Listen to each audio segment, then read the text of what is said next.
You use it twice a day. Every day. It's your best friend against cavities, a non-negotiable ritual in the morning and at night. But here's a paradox, a great dilemma of our time. The very object we use to keep ourselves healthy is made of a material that makes our planet sick. Have you ever stopped to think about what happens to that small plastic object when you throw it away?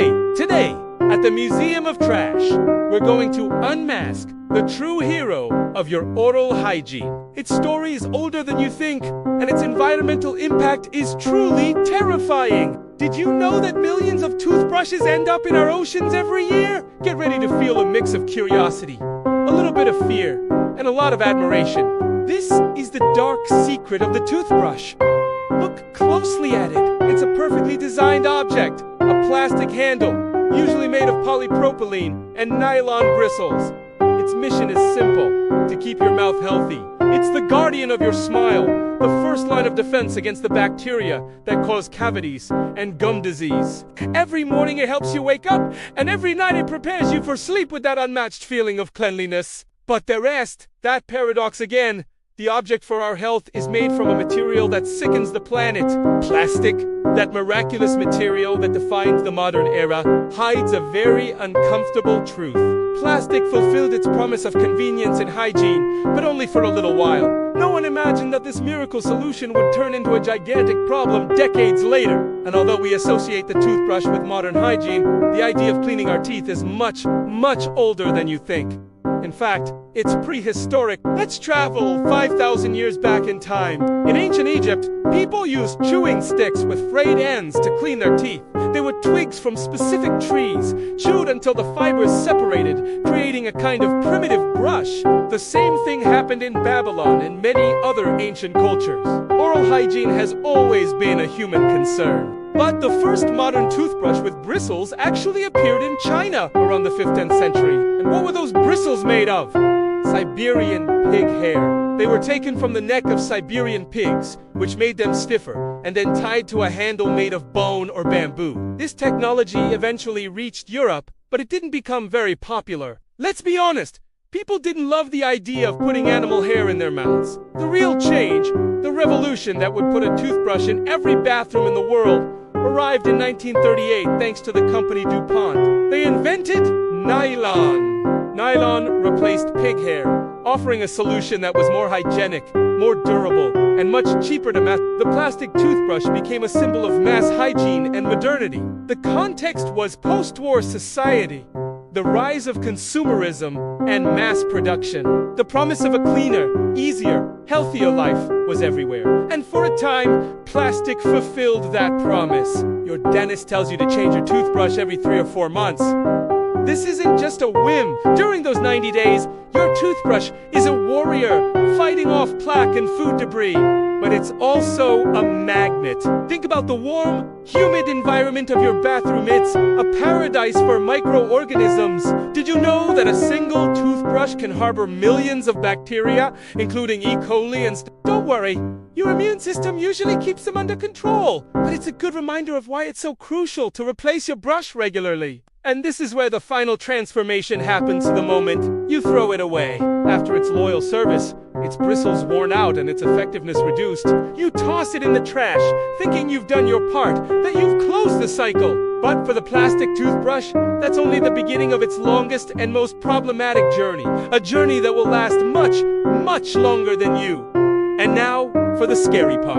The dark side, hiding at the bottom of the ocean. Your plastic toothbrush takes 400 to 500 years to decompose. Half a millennium! Think about this. The very first plastic toothbrush you ever used probably still exists somewhere on this planet, almost completely intact. And every single brush you've thrown away since then has joined it. So, how many do we throw away? It's estimated that in the United States alone, more than 600 million toothbrushes are discarded every year. Globally, the number is astronomical. We're talking billions every year, weighing as much as several skyscrapers combined.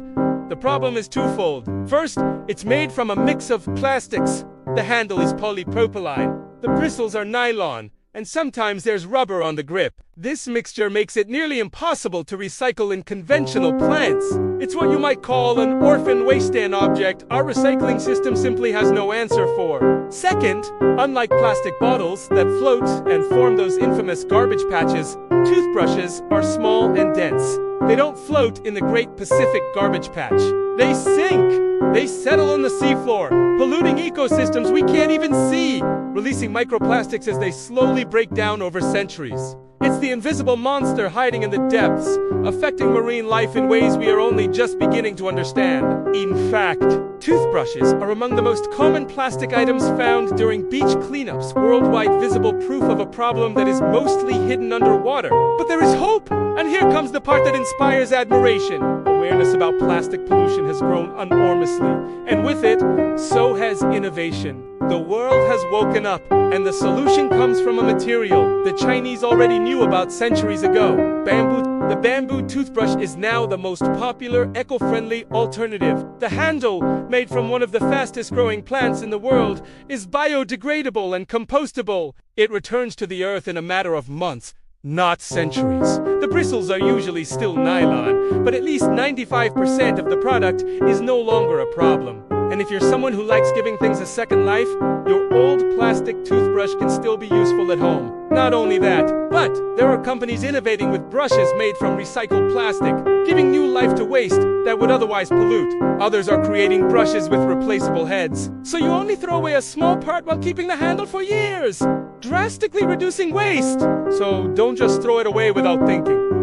There are many ways to extend its life. If you're creative, your old toothbrush can have a second life before being discarded. Use it to clean tile grout, hard-to-reach kitchen corners, or bike chains. You can use it to comb your eyebrows or even as an art tool for paint splatters. Don't just toss it thoughtlessly. Give it one last useful purpose. Now, here's a fact that will make you look at your toothbrush differently.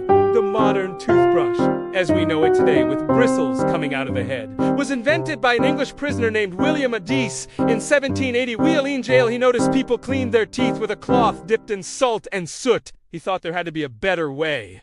Bored, he saved a bone from a meal, drilled holes in it, and tied bristles he got from a guard. From a prison cell to your bathroom! And one more fact, it is estimated that the average person spends about 38.5 days of their life just brushing their teeth. If you live to be 80, that's nearly 40 full days dedicated to that single task.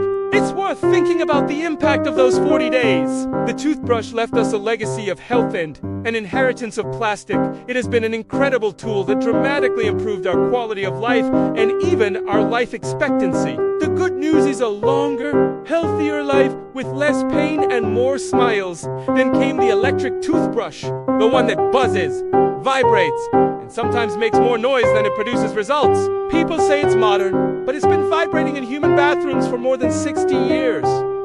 It was born in 1954 in Switzerland. A dentist invented it for patients with limited mobility. But then everyone else said, "Great, now I don't have to move my hand." And that's how the dental revolution of laziness began. It went from having a cord to using a battery, and eventually to having artificial intelligence. Now, electric toothbrushes even connect to Wi-Fi to give you advice that nobody listens to. Inside, it's all technology. Outside, it's eternal plastic and electronic waste. Every time one dies, it leaves behind a shiny corpse with a lithium soul. Did you know the average electric toothbrush is used for just 18 months, but its battery can take 400 years to break down? It's more immortal than your motivation to floss. Think about that next time.